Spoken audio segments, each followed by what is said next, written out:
Awesome, and thank you, and welcome everybody to Strengths Convos with Brent and Jeff. I am Jeff Vennekamp, and as always, I'm with my buddy Brent. Say hi, Brent. Hey. Brent and I are both certified Strengths Finder coaches, and every Wednesday at 3:30, we gather together to talk about a different strength, and today we're going to talk about analytical. You see, we got a couple of people with us. Who else here, does anybody else here have analytical in their top 5? Yes, Sarah does. Awesome. Sarah, you're going to represent the whole group then. As we talk about this strength, we'll be like, Sarah, what can you tell us? Okay. Great. Awesome. You're not alone. It comes up as my, I think, 7th strength as well. So I can kind of help you out and talk about it too. Well, we don't need to stress about it. I think Brent and I can both fake our way through analytical at least enough to make it sound like we know what we're doing. I will tell you, I'll just start us off with a couple of things that I know about it. And as I coach people, I kind of share with them a couple of things. One phrase that comes through people with analytical is the words "prove it." Prove that you know this information. Show me. When somebody makes a claim, you need to see that it's true. You need to be told and convinced that this is a true statement. It's not something that you are quick to believe. So data is really important, is really valuable, or sound logic is really valuable. Like those are the two things that somebody with high analytical really needs to kind of suggest that they're going to buy into whatever you're saying. It sometimes come across as somebody who's like, I'm trying to kill the good ideas. Like I'm trying to get rid of good ideas. But no, you're just trying to fish out the bad ones and line up the really good ones. So it's not a skepticism. It's we get to truth by verifying what we know. And that's highly, highly represented in analytical. And one of the reasons that data is so important or so valuable is because it never has an agenda. It's numbers, it's information. So it's nobody has an agenda behind it. You can't manipulate it. It's just the facts and it's real. Does that sound anything like you, Sarah? Yeah, it does. Okay, perfect. Well, we're getting off to the good start then. A phrase that I've that what I'm told is big is like philosophy classes are great because you can pick apart a good argument. You love to ask questions and you love to debate. Were you in debate in school? No, I don't think that part's accurate for me. I hate arguing with people. Oh, good. Okay. Yeah. So what part of it then speaks to you? Is it about numbers? Is it about show me data? Or is it? I think it's the numbers for me. I'm an accounting major, so I enjoy numbers. Okay, perfect. I think Carly's an accounting major as well by that reaction. No, I'm just friends with Sarah, and so I'm just like nodding on like, yes, this sounds like Sarah. She's a Capricorn, so analytical makes a lot of sense with her, I'd say. Okay. Sorry. Oh, that's awesome. Thanks for sharing. Well, and that's kind of one of the things about analytical that I think is so cool is that other people are really really quick to see it. Like it's one of those strengths that shows up a lot because the phrases of, okay, we need to process this. I want to hear how this works. I want to see the numbers that make this right. I want to prove it. So that's all part of the affirming of the talent that I think is important. Yeah, I think an important thing, because Sarah, obviously like numbers are really, really important in accounting and that's where it shows up. I think I know for me, I don't work a ton with numbers because I work with student organizations and people and in a department. So I know a lot of time I especially resonate now, like in my job and in my life with like, okay, what's your logic or what's your reasoning behind that? Like I need to be walked through like if a decision was made, why was that decision made? What was the logic? Was it sound? Did it make sense? And I think one of the things that I really resonate with when it comes to decision making, or when it comes to like being a part of anything, is like it recommends being a part of like the early stages of a process of something. That way you can kind of help and assist in like what makes the most logical sense, what might not work, what might work. And you can kind of help people process through like their reasonings why they do something, or why you need to set up a new system, or different things like that, depending on the role that you have. Right. I would add into that, as we start talking about, now that we know what this talent is, how do we build on it to make it like the superpower that Brent and I talk about a lot? Is how do we take these talents and turn them into a superpower? And one of the suggestions that I would recommend, especially for first-year students, is start spending time at the library or working with librarians on, how do I trust this resource? How can I narrow down this broad number of resources that exist out there into ones that I can trust and that are real? Because I know you said you're not into debate and stuff like that, but you look at news and news cycles right now, and there's all kinds of news from all sides of spectrums. How do I know which ones I can trust? And how do we know which ones we can believe in? So working with the library, working with different places, so that when you come to use this talent, you're really good at saying, well, I don't like that resource, but let me go find this one, because this resource is the one that I really appreciate and I really like.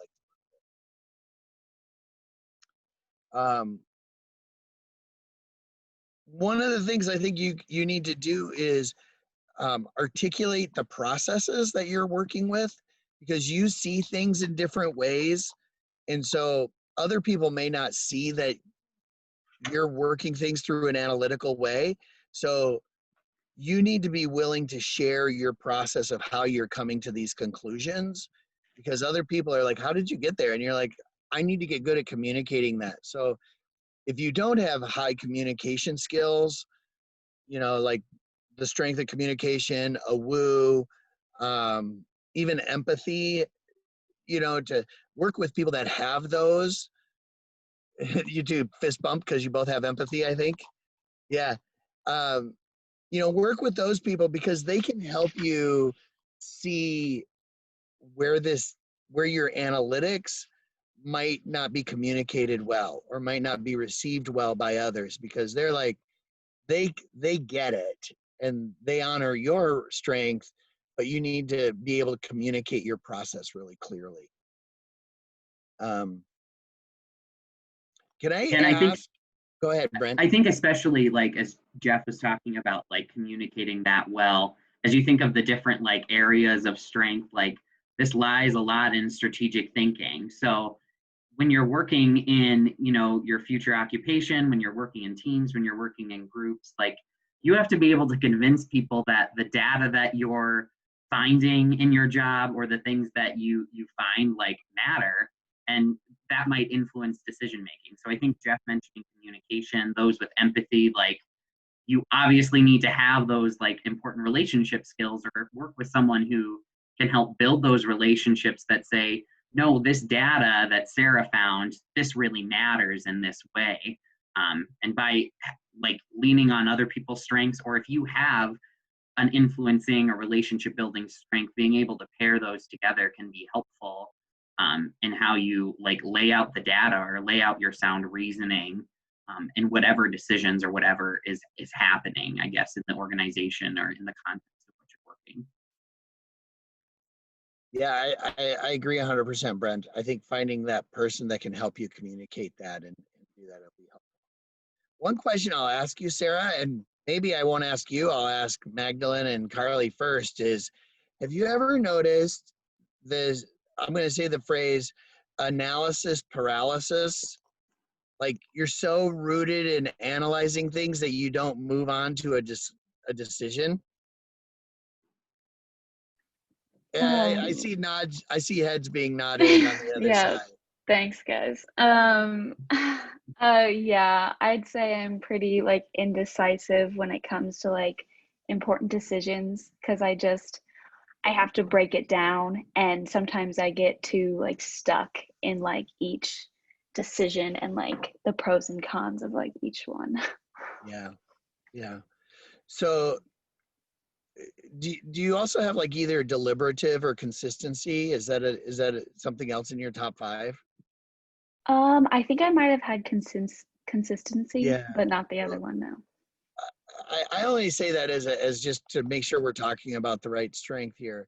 When you're dealing with this paralysis that you kind of get stuck with, partnering with somebody who has like activator or achiever, there you go. You're pointing at yourself, work with somebody like that and say, okay, I'm at this spot. I've been debating this or this, and let's use a generic example. I'm debating on what pair of shoes to buy next. Okay. And I'm stuck analyzing which shoe.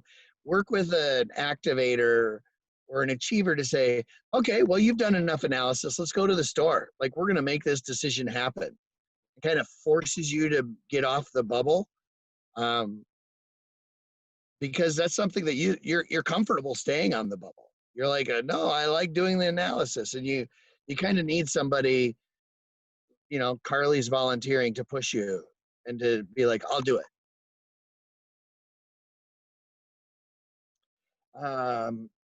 Anything else, Brent, when we talk about like developing that talent, strategies you have in mind?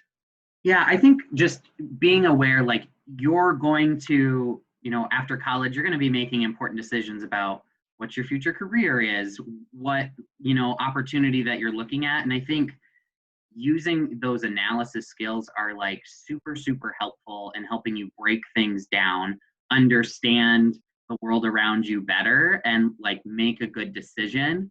I know I've been in places too where I'm like debating between, do I take this job or this job? Do I look at this opportunity or this opportunity? And I think that, Jeff talking about the analysis paralysis, I think that can be a really real thing, especially when it's making like a huge personal decision. So I think, like Jeff said, leaning on others or giving yourself deadlines. If I also have like an achiever streak in me. So sometimes it's about leaning on like your other strengths in that moment and figuring out when you can call it good enough. I've analyzed this enough, and kind of moving forward from there. So we talk in these sessions a lot about like how to use this talent for academic success. And just a couple pieces of advice that I would throw out there is look for courses that like cause and effect. One action creates an equal and opposite reaction. Find courses that are going to hone that skill for you. Whether that's, there's a whole bunch like psychology, chemistry, statistics, those kinds of things that are going to be like, well, if I change it just this little bit, what does that affect? And how does that affect? Because that'll practice the skill for you. Make sure that you're really, really diligent about reading assignments in advance. Sometimes you can kind of show up to class and fake your way through it. Well, somebody with analysis can't do that. They need to come in prepared a little bit because it happens so quickly. So make sure you're doing the time and taking the time in advance to read. After you're done with lectures, it's often good for people with analytical to rewrite your notes, because you'll reorganize them in a way that makes sense for you. A professor will give you notes in the way that it makes sense for them and the way they want to teach it. But sometimes that doesn't fit with the way an analytical sees things. So feeling free to go in and saying, I'm going to rewrite it because I want to put it in a different structure, the way that works for your brain. And then the last piece of advice when we talk about careers that I wanted to say is, through your time, you're going to do better in some classes than others, right? It's just natural. Some classes are going to feel stronger for you than other classes. spend time analyzing what is it about this class that makes it seem easier for you, and figuring out why is this class something that I'm excited about and something that I can practice and something that I'm into, versus why is this class one that I struggle with and I'm just not into it. I can't take the time to study. I don't make the time to study. So spending time figuring out, doing your own analytics about why one class is better than another.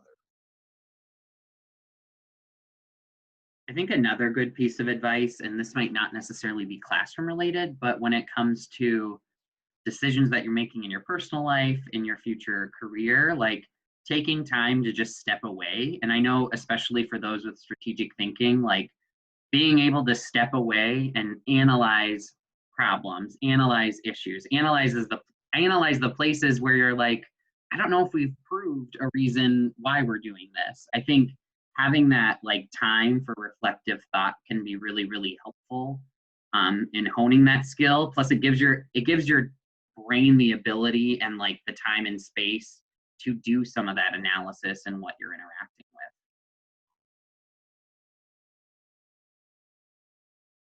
Right. Okay. And so then we're just going to talk real quickly about careers and vocation and choosing purpose and that kind of thing. And I only have one, maybe two really good notes about that.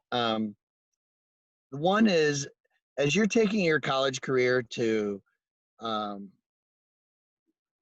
try on, practice different jobs. I mean, this is the time for you to have a lot of different part-time jobs and kind of move from job to job and maybe do some internships and some, I don't know, if nothing else, following of people. Like, you know, you're into accounting, you said, so make sure you take time before you get too far into it to shadow somebody for a day or 2 days to make sure that this is a place that's going to use your analytical skills. It may come across to something you think is going to happen, but make sure you take time to visit that job and make sure it's going to do it before you get too far into it. Make sure that you're doing a really good job of checking your biases. Make sure that you check and say, what have I already made decisions on, to make sure that when you're doing analytics or you're looking at things, you are looking at them from all sides. And that's only going to come with really great self-awareness. Going, well, I firmly believe this, so it's hard for me to look at all angles of this because I'm set already on this belief. It's fine. And I'm not telling you to weigh all of your beliefs. I'm saying make sure you know what they are so that when you're asked your opinion or you're asked to analyze the situation, that you come at it with this already seeing it in one way. Does that make sense? All right, good. Brent, what do you got to add? Yeah, I think just because you're a first-year student, like there's a lot of opportunities to think about in terms of how you get involved on campus and other things.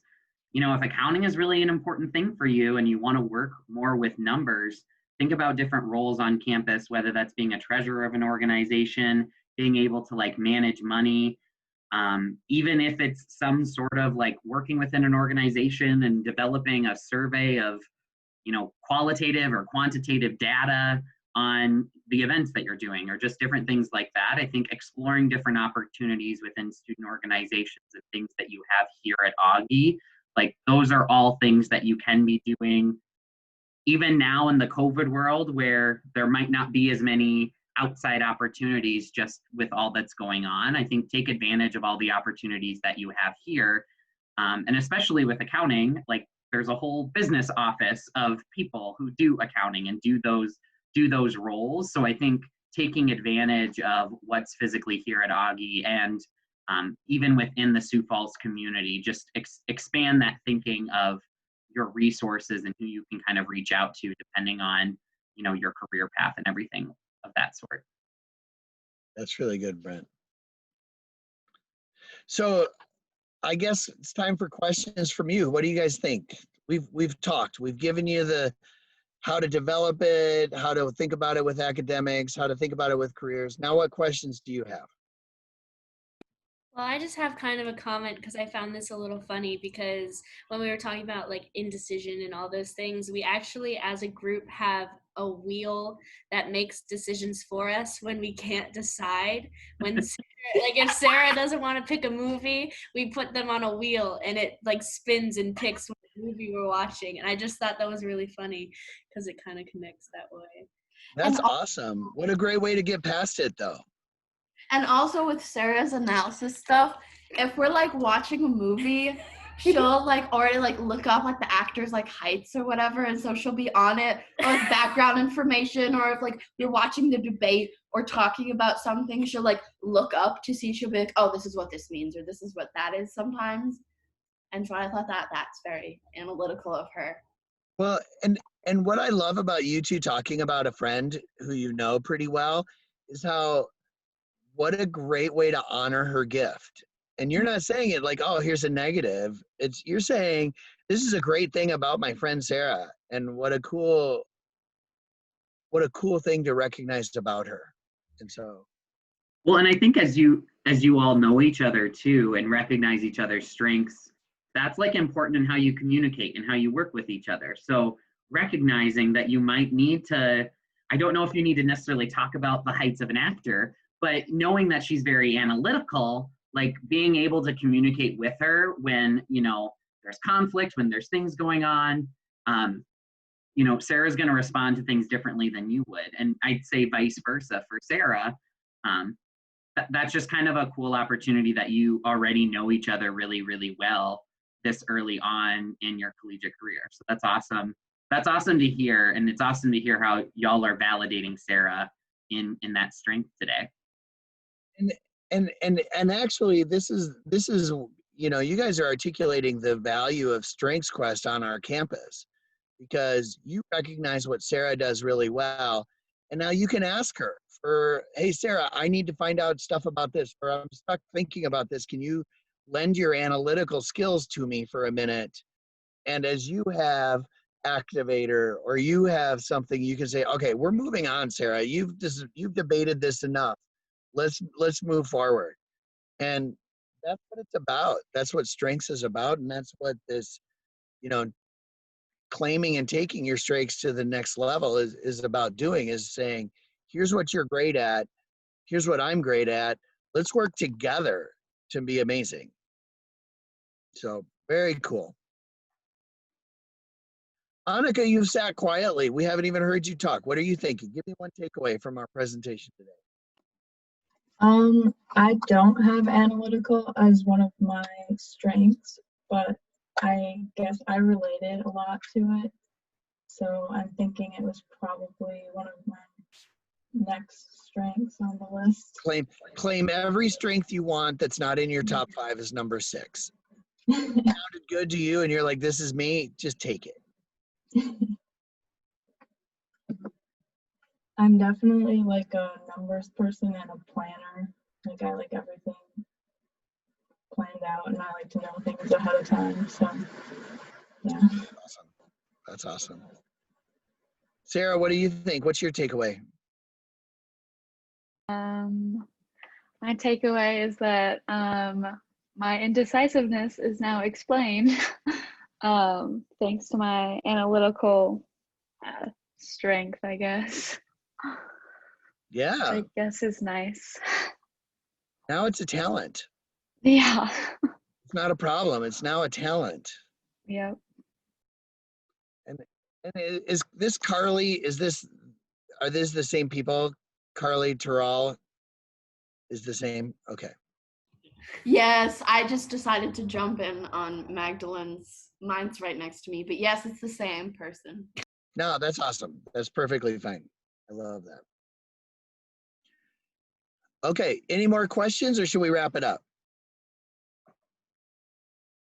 All right, let's wrap it up. Obviously, you know how to get a hold of Brent or I hope. And if you need anything, reach out to us. If you want to talk about your talents in a different way, come and find us. Brent and I would happily engage that conversation with you. And other than that, thanks for spending some time with us today and learning a little bit about analytical.